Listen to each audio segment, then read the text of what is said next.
Talking Reds, it's John Gibbons here with Craig Hannan. We are on location.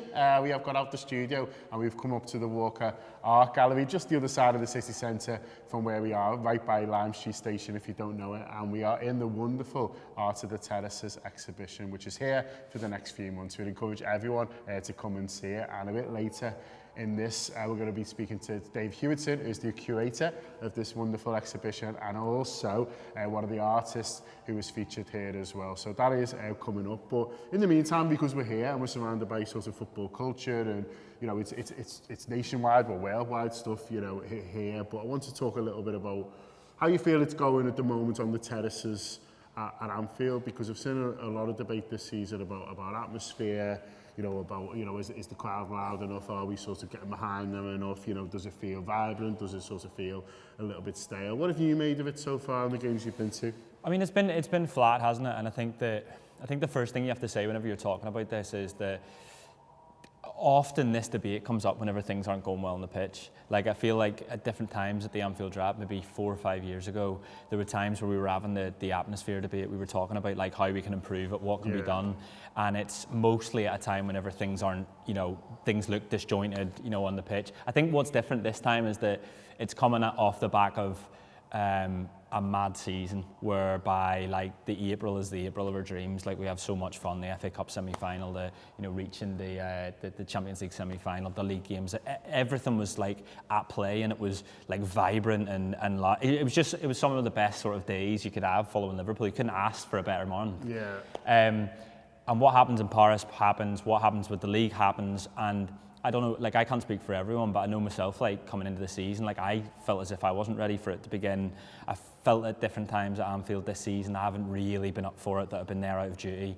And I wonder whether that's just because of what we've had for the past 5 years. Like, they keep talking about what the players have had on the pitch, but like, if you've been going home and away, you've gone to a lot of football for the past. You've seen Liverpool win everything. You've seen Liverpool do everything. Well, we weren't there for the goalkeeper scoring, but you experienced that in some way. You know, we've seen us win derbies in every way possible. You know, we've basically done everything that if you had a tick list of things you'd like to experience as a football fan, we've done it. And I think that has like a little bit of a hangover particularly when things aren't going so well on the pitch. I think as well, Craig, I think there can be a bit of a false nostalgia sometimes as well, where we think, oh, it was always better back in the day and the atmosphere was brilliant, you know, every week and stuff like that. And I don't know, maybe Dave will have a little bit to say about that as well. But I think, you know, we're coming off the back of a 12:30 against Chelsea. Now it's Chelsea, you say it's a big, you know, a modern rival and stuff like that. But 12:30s on Saturday have always been a bit flat. You know, even, you know, certain kick-off times are sort of better than others, really, and I was lucky enough to get my season ticket the last couple of years at the standing Kop, and people might think, oh, when the Kop went seated and doing away with Terrace and had a big impact, but you know, it didn't really, to be honest with you. We didn't help that it was Souness and the footy was poor, and we were in a similar league position then to we are now, really, but plenty of times it was quiet. And I think, listen, yes, we should all think of ways we can improve it, and yes, we should all be reminding ourselves, you know, when we go through the turnstiles, that we're there to support the team, and other people would love to have the tickets and stuff like that. But,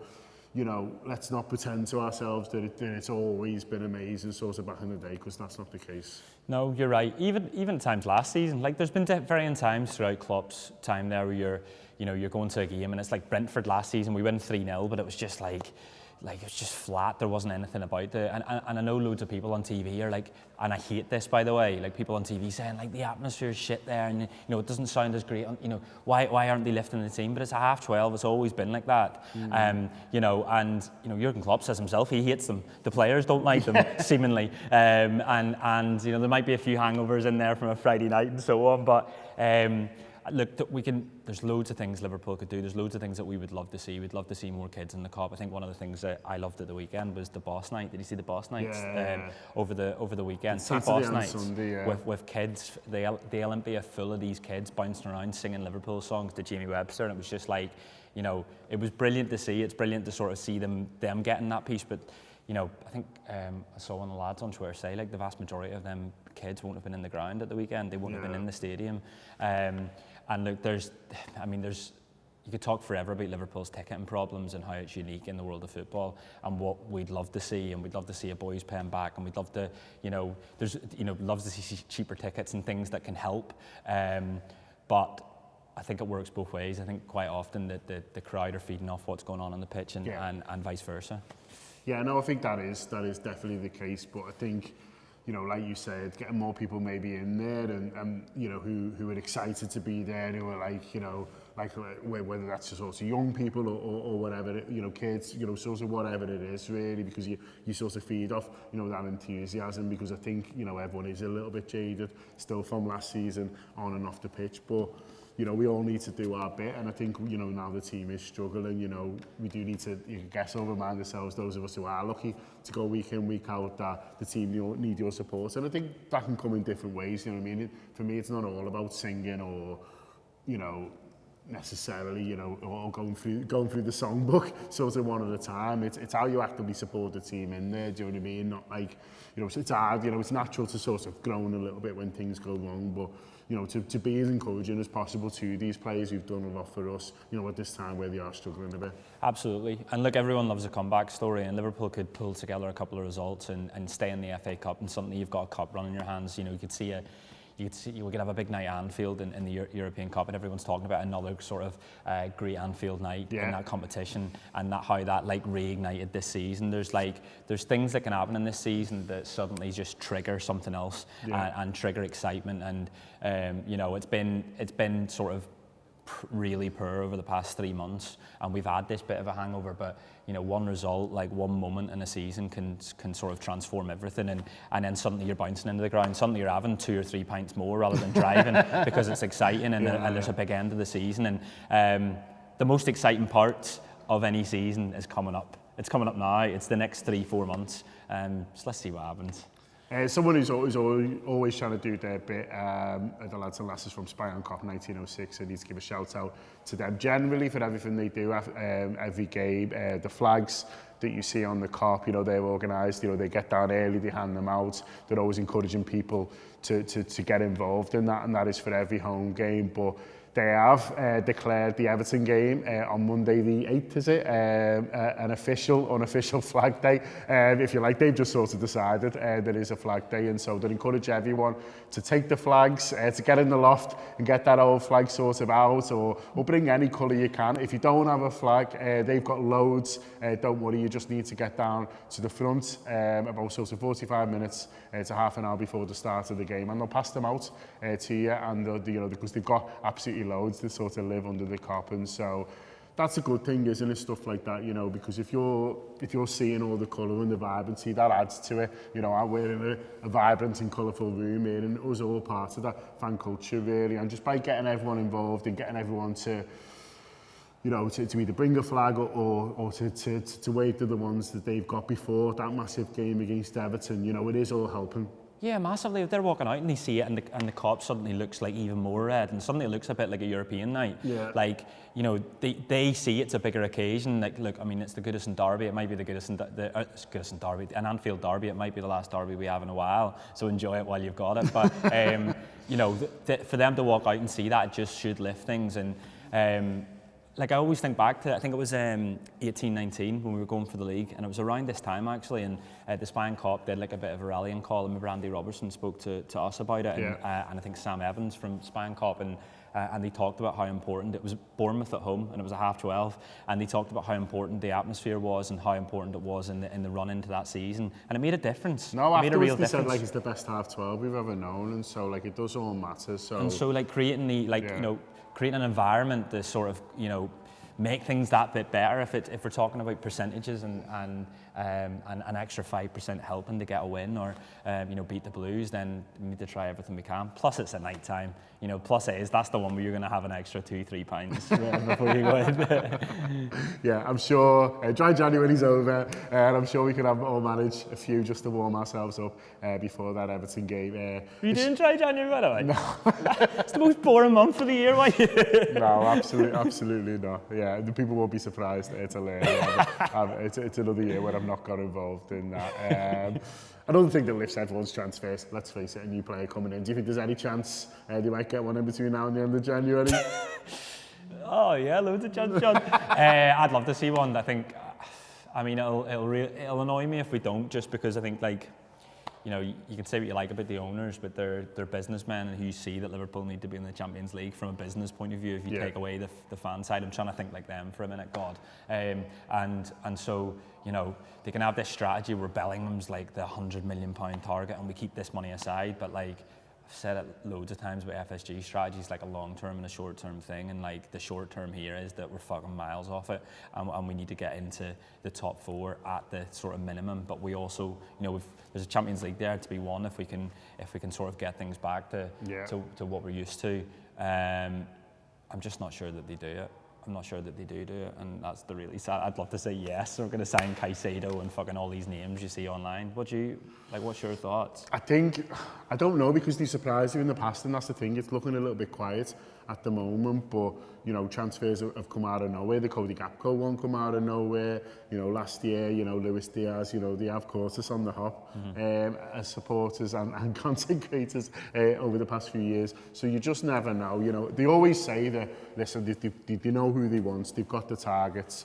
If someone comes available sort of unexpectedly, which is what happened with Diaz, they didn't think it was possible, and then suddenly, you know, Spurs rattled a few cages and it was moving, you know, that they will do it. So that's my hope, that one of these is that's on this mythical list of players that would improve Liverpool. You know, something suddenly changes, or they find a few more quid down the back of the sofa, one or the other, and something happens, because I think it will give everyone, you know, a massive lift going into the rest of the season. But I'm not having the argument, by the way. Sorry, John. I'm not having the argument, by the way, that like one midfielder doesn't sort this, because we've seen in the past, like, I know it's a different sort of a different time, but like a transfer like Diaz comes in and it just lifts the club. It's easy to forget like what the feeling was around last January when we were like. It was the same with the defence. It was like, one defender won't sort it all, and then Virgil came and he did. Yeah, and so these, like, you know, we've seen it in the past with other teams. Bruno Fernandes joined United in January, and then they're in the top 4 or whatever. Like, there's players out there that they can do. I think it's whether they've got all the cards on the table for Bellingham, and actually when, you know, there's things like the Deloitte Money League coming out, and my God, their accounts are coming out next month. That'll be lively. This celebration of how well they're doing, and everyone's going, well, you know, why aren't we signing some footballers? I think they need to do something this January. I mean, Stefan Basic has improved the midfield by about 30%. He's brilliant, but the whole. So imagine what, like, you know, someone with a bit more experience. Exactly. If Jurgen Klopp's dropping Fabinho and Henderson and they're sitting on the bench, you're not telling me Liverpool don't have a problem in midfield, and Jurgen Klopp knows it. So it's whether they think that like a 35 million Cody Gakpo sort of signing in midfield is going to improve things, or whether they're holding out for this Bellingham transfer, which, oh my God, it'll go off if we don't get Bellingham this summer. Listen, if you need more transfer gossip in your life, then we've got that on audio and video on the Anfield Wrap app. So audio, Rob Gutman hosting the award-winning Gutter, that came out yesterday afternoon, and also on video, me talking to Paul Gorse from the Liverpool Echo, talking transfers. That is on the app as well. So make sure you download that, make sure you subscribe to the Anfield Wrap, and get stuck in on that, alongside a load of brilliant stuff on the app as well, as we build up towards an FA Cup game at the weekend. I'm going to say goodbye to Craig now, and we're going to talk to Dave, who's the creator of this exhibition, and also Steve Randall, who's one of the artists as well. So we're going to have those chats now. Bye, John. Bye, Craig.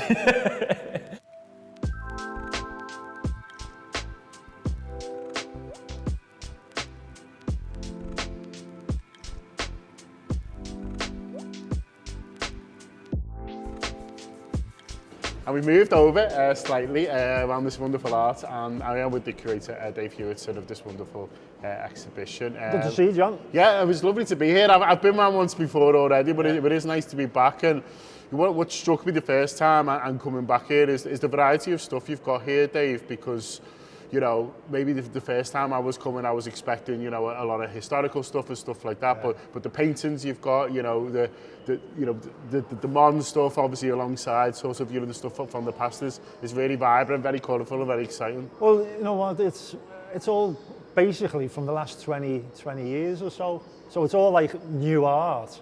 That's why I'm sort of describing it as a new form of pop art. You know, it's like trainers on canvas. Usually throw your trainers away. So, you know, Andy Warhol done it years ago with the Brillo pads, boxes, and, you know, he actually done a trainer on a canvas. But what you've got now is, everything's being inspired by the 80s that we sort of put in this exhibition. So that's all obviously come about in the last 20 years. And initially, I think it was like Dave White in 2002 done 10 canvases with Nike on and 10 with Adidas, exhibition in London. And from there, he was on the cover of Creative magazine, and next minute he's showcasing all over the world. But I noticed that and I thought, that's quite original, I haven't seen nothing similar. And when you start looking at the art in the last 20 years, you've basically got every sort of art form covered. So on the right-hand side there, you've got like photography, you've got collage, you've got tapestry even, you've got a sculpture, you've got, the paintings, and, there's about 7 different art forms. So what I love about this place, and you probably need to come once, twice, 3 times, is you'll see something new. Yeah, I've definitely noticed different stuff this time coming. Yeah. There's a Trump Loyal, it's called Trick of the Eye, just round the corner here, and when you look at it from a distance, you're thinking, what's this got to do with it all? But it's actually sportswear. The story and the legacy from the 80s is that everyone wears sportswear now, and artists are producing artwork with that sportswear on. So this, like Trump Loyal, is like a trick of the eye. You look at it, you think, that's stuff stuck on with pins on canvas, not on canvas, on a corkboard, but actually it's a canvas.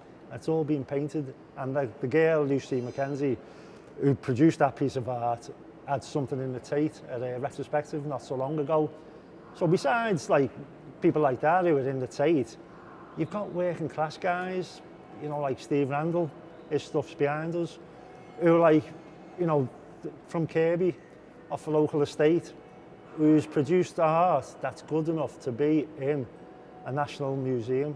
Art is for everyone, and everyone does do art, but it's only the elitists who sometimes get picked out to put their stuff in exhibitions. So the most amazing thing about this exhibition is the fact that the gallery took it on. It's a national gallery, and for them to take it on, just like that was sort of like the pinnacle of what we could really ask for. So I was just going to say, there's that much here that you do need to come round a couple of times and take your time and look at each painting or each photograph, and have a good day out. An hour or two, take everything in. Really take it all in. It's been open for a couple of months now. How it's gone? What's the reaction been? You know what? I couldn't ask for any better than. Figures are amazing. The gallery are really pleased with the figures.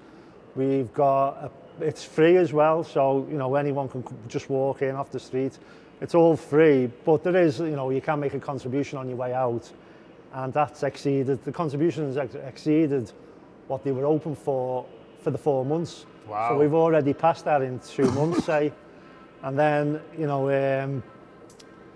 It's on till March the 12th, and what was the question again? No, just the reaction and people have enjoyed it. So you just look online as well, and the reaction has been amazing, and it surprises me sometimes because obviously there's a community out there of like people who are into their Adidas, they're into like all the casual culture and all that, and I was expecting people to come. Well, there's only like 13 mannequins in that first room. Yeah. Where's like the 500 pairs of trainers? Where's the 300 jackets? But no one's actually said that. They've looked in the first room, which is basically the history and the culture of 80s casuals, how it all started in the late 70s, early 80s, and how that legacy has obviously led to everyone wearing sportswear. Sports shops being open on every street corner, selling training shoes. You've got all your major, labels from Prada to Gucci now producing trainers and tracksuits where they wouldn't even be looking at that in the 70s or 80s. But I'm thinking it's only because of this culture and us wearing training shoes, sportswear, that they're thinking we're going to lose out here unless we produce some stuff ourselves. So next minute you got Prada Sport and Gucci collaborating with Adidas. Yeah. So a lot has happened. That's one legacy. all the labels. Another legacy is all the shops, but now you've got this legacy, which is the art that is being produced. And you know, one of the first pieces was Mark Leckie, local guy, Ellesmere Port, supported Everton, went home and away with Everton in the 80s, and then produces this piece of art late 90s that has got casuals in. Probably, possibly the first piece of art to have like these casuals wearing trainers and tracksuits and everything in. And from there, like I say, you know, you've got this, what we see before us now. We're going to get one of the artists up now to have a little chat, but it must be a thrill for you to showcase so many artists who maybe, you know, wouldn't have ever thought they'd be in a national sort of, you know, museum art gallery sort of stuff like that as well. But well, that's it. You know, it is a national gallery, and you know, a lot of people. You know, we've had Swiss TV, French TV, all come over just to do a piece on Finnish TV, you know, on the other day or whatever, just to do a piece about the exhibition itself. So it's a bit like the casual culture, starts here and spreads across Europe or whatever. Like. Well, Liverpool Peerhead TV is delighted to be here as well. So, so thanks so much to Dave for inviting us down to see a little bit more. And as I said, we're going to have a chat with Steve now. Okay. And I'm with Steve Randall now, who's done this painting just to my left over his right shoulder, and this one sort of behind us as well. It's Kirby that's inspired you. It's sort of where you're from, and it's inspiring your art still to this day, clearly. Yeah, it is. I mean, I haven't lived down in Kirby since 1986, but once I started creating work, I started realising that what I did was basically paint my childhood and just celebrating friends and events at that time. And luckily for me, it fit with the concept of the exhibition, and Dave contacted me and asked me if I had the 3 paintings that Cully in the Walker, if I had them available to loan to the gallery. So for a lad who only started painting in 2015-16, wow. It was, well, I'm going to be on the walls of a national gallery, so yeah, only too pleased to get the stuff in here. I mean, there's a big gap there between 1986 and 2016. Were you surprised how vividly sort of the images and the pictures came back to you? Well, not really, no, because there's a lot of reference material. I know a lot of people might not even ever travel to Kirby, but there's a lot of reference material of 1980s and a couple of great local artists. John Wakefield, who unfortunately is no longer with us, and a lad called Jay Brooks. They pretty much documented the 70s, 80s, 90s and into the noughties. So there's plenty of stuff there, and they were really generous with their content. So I was able to place my memories within the views that they'd taken over the years, so that worked really well. As an artist, have you got a favourite of the other stuff that's around here? Because it must be quite a buzz to see some of your work featured alongside, you know, some great stuff here. It is. Well, I like Ross Muir's stuff because I think technically that's just really good. But I also love the Scottish painting, well, the image of Scotland, which is the crowd scene at an Old Firm game. Well, it's purported to be an Old Firm game. When you look into the detail there, there's a heck of a lot going on in the crowd, and it's that view of the fans looking at football rather than football itself. Yeah. That's probably my favourite one.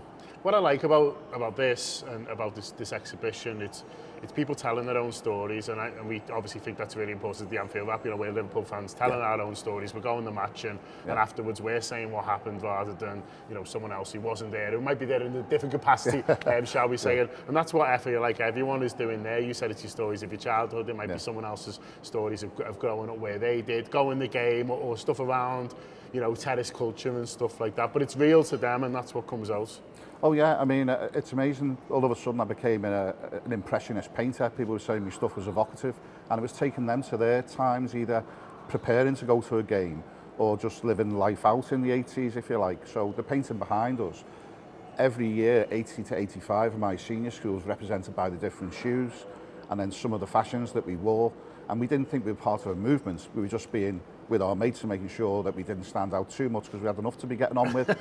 And then you've got the painting to the right there, which is the 151 to Wembley, which is celebrating a time when Liverpool and Everton fans did go to the game together, when we all got on those green buses as an armada and went to Wembley. But yeah, it's been fantastic. The amount of people who've contacted me to say that they're inspired not only by the stories that they see, to pick up a brush and have a go themselves. Yeah. But we've managed to sell a few originals on the back of this as well, which helps me get money into charities, which I do. So I'm a resident down at Aintree Hospital, and we raise money for charities as well through the artwork. Brilliant. So with the success of this exhibition, we've now just gone through 37,000 overall. Wow. So it's going really, really well. So the impact is wide-reaching. Well, yeah, and I had no concept that it was going to be so well received. You know, this was just me painting really as a diversion, because unfortunately my wife in 2014 was diagnosed with an incurable brain tumour, and this was her way when she was going through surgery and recovery to really say, what are you going to do with your life? So yeah, a long time since '86 to now, I've had a career in financial services, and all of a sudden I was painting. But it was her being clever, giving me something to divert us from the struggle she was going through. But luckily, although it's an incurable illness, she's still well, she's still here. Brilliant. And she's seen this, her vision, on the walls of the Walker at National Gallery in my hometown. And my wife's originally from Istanbul. So this story just gets better and better for me. I've just got a big smile on my face, John, if I'm honest. Well, I am as well. They are smarter than us, really. They sort it all out.